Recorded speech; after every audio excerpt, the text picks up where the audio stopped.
So next thing I'm going to show you just very quickly is how to use serial input and output, so writing or printing to serial and also reading from serial, and a couple tricks around that stuff. I'm only going to show you one way to read from it, but we'll get there in a moment. So I'm not going to show you this entire sketch. It's a continuation of a previous sketch that you would have seen if you've seen my other videos to do with the ultrasonic sensor test. But basically what I implemented now is a sort of like a CLI, a command line interface. It's more like a text-based way of communicating with the Arduino to set certain configurations. So inside of my loop method, we'll just have a look there. There's nothing really special in the setup method that you haven't seen before with my videos.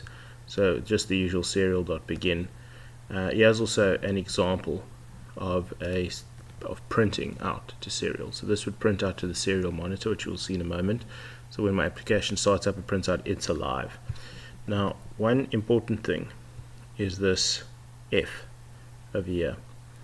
You don't have to use this, but it's basically this macro causes the string that you've created to rather go into flash memory. So what you'll notice is that when you've got a lot of these strings being printed, at the bottom here where it says global variables use so many bytes in a percentage dynamic memory, when it gets to about 75 or 76%, somewhere around there, it starts warning you and saying that there could be stability issues. And when you're using a lot of these hard-coded strings like I've got there, any kinds of strings really, then you'll see that that percentage grows very quickly. So with embedded systems like this, you always have to be very cautious of these things. So one way to do this is to rather put it in flash than in your standard RAM. So that's what this F macro does. So that's the first thing to note. That's when you're printing stuff out. So let's have a look in my loop, which, as you should already know by now, just repeats indefinitely. We call this method read and process serial input that I wrote. It's my own method that I've written down here. Okay. Now a couple things to note here. So I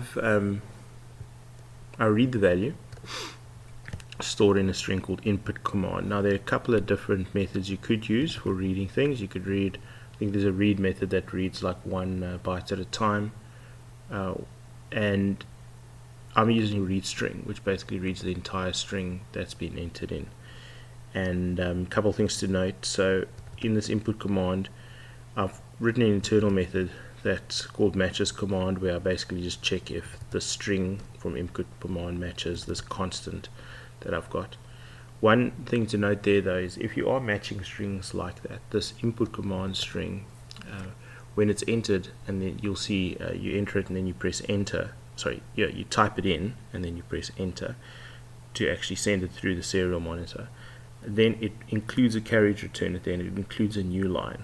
So you need to just be aware of that in that string the new line will be included at the end, because that can trip you up if you're trying to compare to a string like this here, for example. You've got to take the new line into account.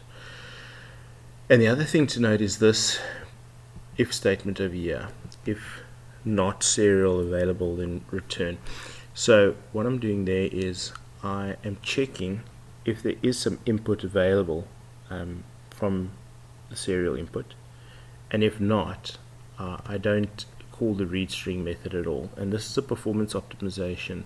You could just call read string anyway, and then just it would constantly, on each iteration of the loop, because I call this method on each iteration of the loop, it will constantly return a blank string as the input command, and I already am filtering that out here. So if input command equals blank, do nothing, no command has been issued.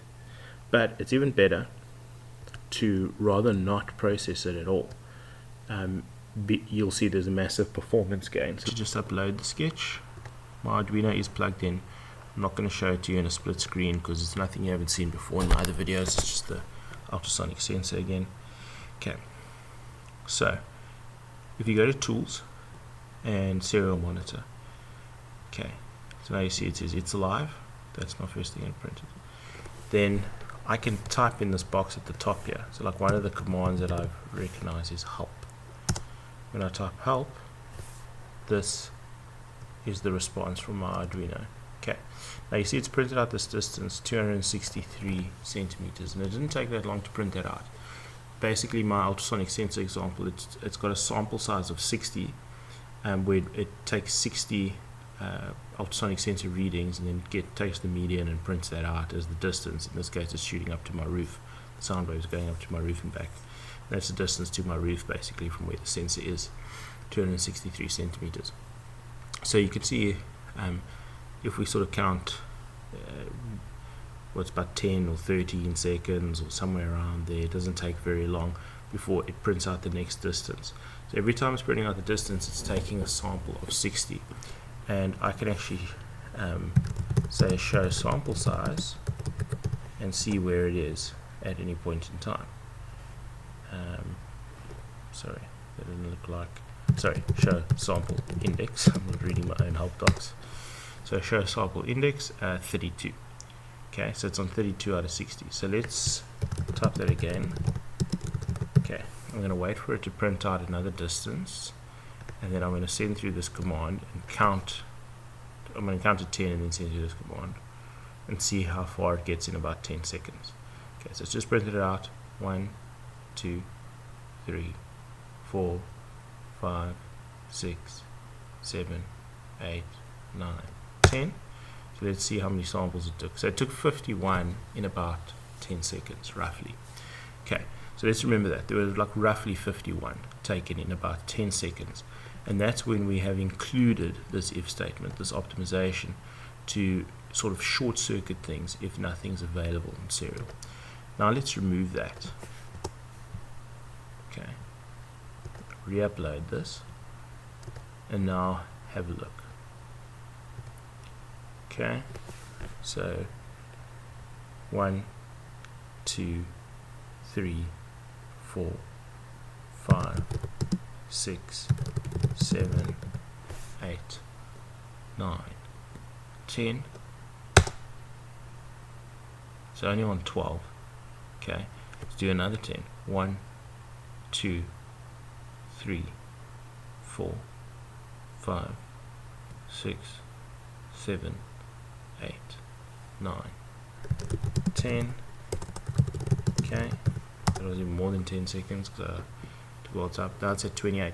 So as you can see, it is going a heck of a lot slower than when we included that if statement. Alright, so I do have a delay running. This is inside of my loop here of 200 milliseconds between readings. So that's why it doesn't go like super fast. I am delaying on purpose. I don't want to take the readings too much.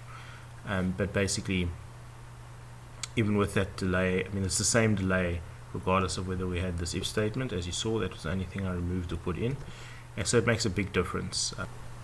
Thanks again for watching my videos.